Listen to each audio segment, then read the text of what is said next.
Mbuya Nehanda Charwe Nyakasikana, a female trailblazer, the key leader in the First Chimurenga uprising against European colonial settlers, Umvugela, 1896-1897, said the following prophetic words: "My bones will rise again." For surely the bones rose up, and there was the Second Chimurenga, which culminated in the independence of a present-day Zimbabwe. But Zimbabwe was re-Hijacked and recolonized by Christianity, as demonstrated on the day of independence, 18 April 1980, when a Reverend Banana, a Jesuit, Robert Gabriel Mugabe, became the Prime Minister, and all were officiated by a Jesuit and Archbishop of the Roman Catholic Church, Patrick Chakaipa. So what happened? What happened? Because when you look at the scenario that we have given, he was a Freemason, Lord Soames, and Prince Charles was not even supposed to be there. At the end of the day, this pattern follows every other melanin-dominant country, region, or place where they say you have independence, while you do not have anything. The hardest lesson of my life has come to me late, said the late Joshua Nkomo, who was also a vital cog in the wars and fight to get independence for Zimbabwe, so-called independence for Zimbabwe. His greatest lesson was that it was late, and that it is that a nation can win freedom without its people becoming free. What a telling statement. So let's look at the only African liberation religion. What religion can truly cause Africans to be free?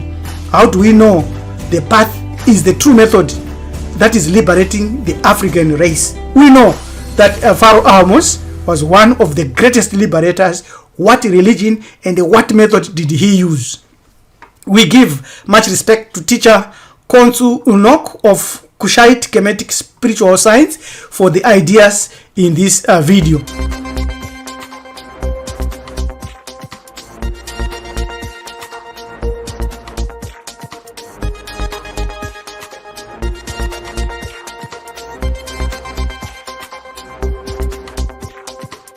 So all we have to do is to analyze all systems that have been credited with giving us so-called independence. We can see from the diagram here that indigenous African religions did not stem the tide of the growth and development, advancement and popularity of Islam and Christianity. So we have question marks about that. And then we look at our politicians and our great thinkers and businessmen. We can see that they have continued to make Africa poor because they are allowing looting to occur, because the systems they are following are not their indigenous system but the systems that they learned in colleges. Africa is poor because she is not free, because she is following a religion or religions that do not liberate and give liberation to it. The only African liberation religion that can liberate us must truly cause practical personal ideology, that is the psychology of power and a mindset that is devoid of platitudes, but that builds us up in terms of our own systems. If you do not realize the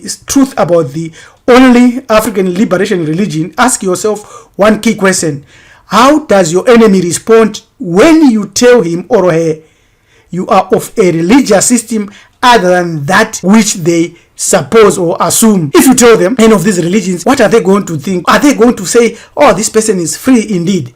Let's continue to look at the issue of the enemy. What is an enemy? It's a political enemy, economic enemy, technical enemy, psychological enemy, sociological enemy, as well as anyone who is not your friend, one who is obsessed with your destruction, and we know who those are. Now, how does your enemy respond when you tell him you are a Christian? They won't worry, because the excerpt of the letter from King Leopold II of 1883 tells them that you already have no mystic connection to your power. You have no power. You have thrown away your own power, everything in your power to make these mystic systems, your pastors, your teachers, politicians, educators, psychologists and thinkers, they are not operating in terms of restoring your mystic system, our mystic system, or our war power, the ability for us to make power. Obviously, because of that, they won't fear. They'll actually donate Bibles to you. they actually continue to teach you lies. What biggest lie can a Christian teach you? We shall review that shortly. If you think about it, the Bible has no power to give you freedom. It has never given us any form of freedom.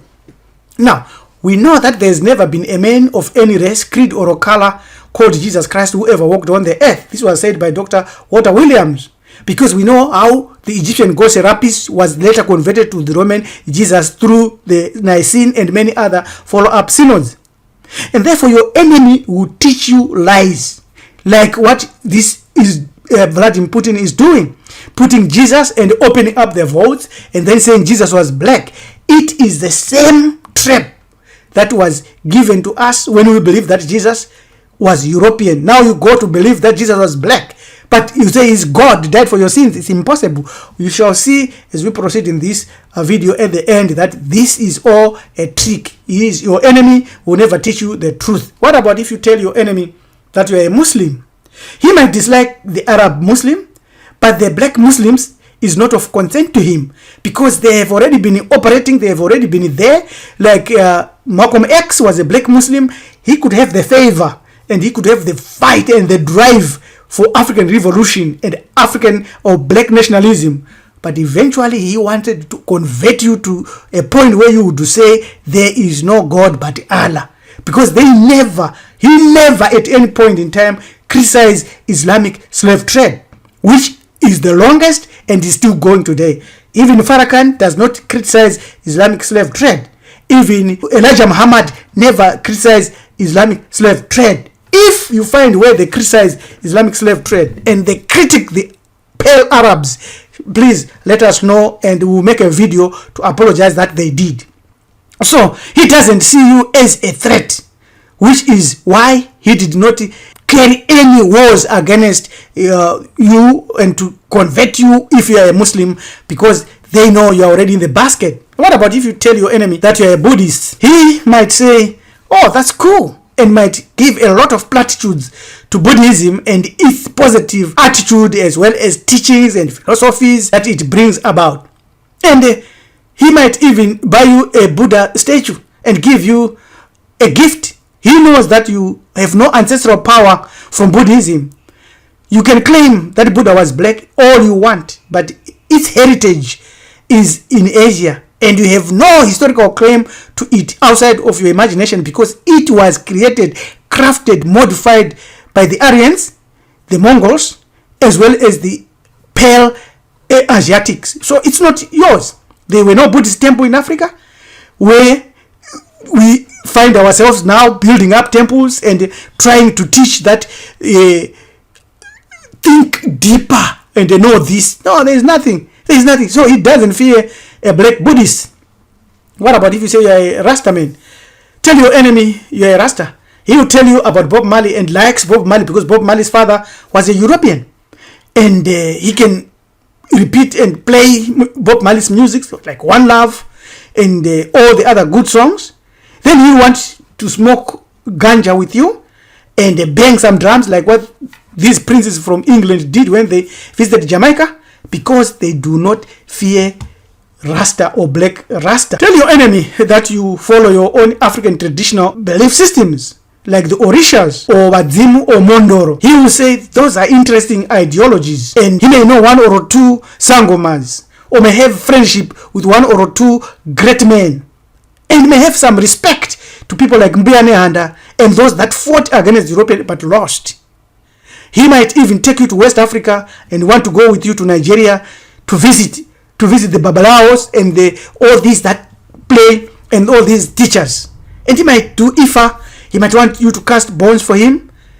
And some Nigerians will honestly do a Zoom call and verify that they are priests, they are teachers, and they might love to sell titles to Europoids. Today and these days in Brazil, they have changed all our Orishas to European. And the Nigerians are even selling white-looking Orisha statues to Europeans. Therefore, he does not fear the Orishas because that system is under arrest by Nigerian slave traders. Good luck if you can free that system. Now, suppose you answer and say, I am a committician. Now you see your enemy getting upset.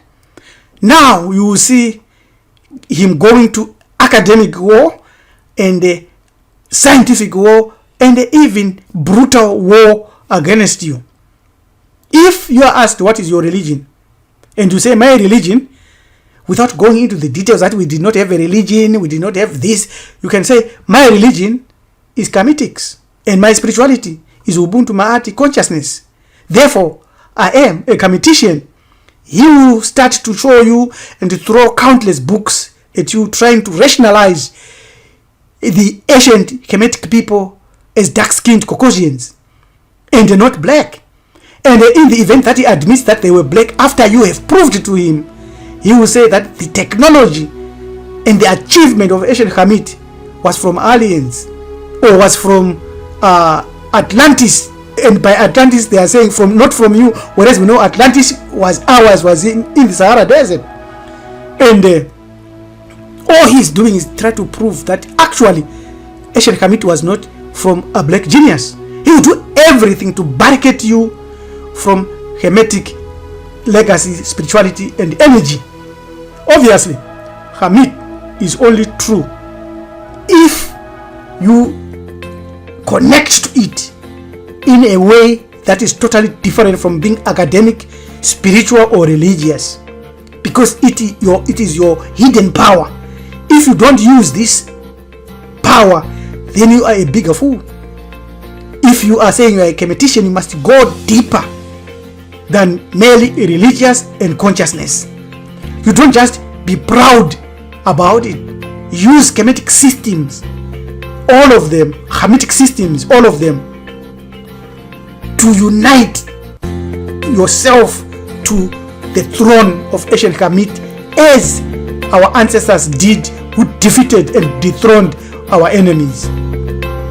For every melanin dominant human being, it is imperative that they must understand traditional African spirituality as it is connected to the last civilization our ancestors established, which is Kemet.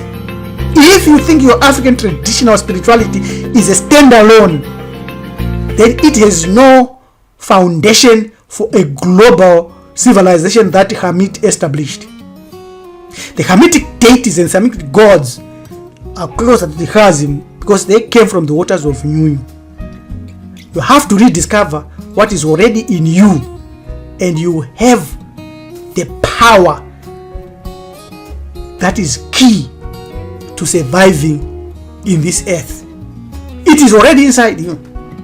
So that is the key to answering your enemy when you say you are following Kemetic religion, Kemetic spirituality, because ancient Kemet was a melanin dominant or Bantu or African culture and civilization all over the earth, with the pyramids everywhere in the globe, everywhere, and even in the cosmos. So for more information about this, visit us on our website. Also, you can visit us on our Instagram, which is given here, marifado.us, or you can email to us on join@marifado.com, so that together we can craft a compelling legacy and turn the tables around. It can be done. It has been done. It is as it is. Amen. Subscribe, share, comment and like our videos, and let us walk this journey together, crafting a compelling legacy as Marifado Family Network. Amen.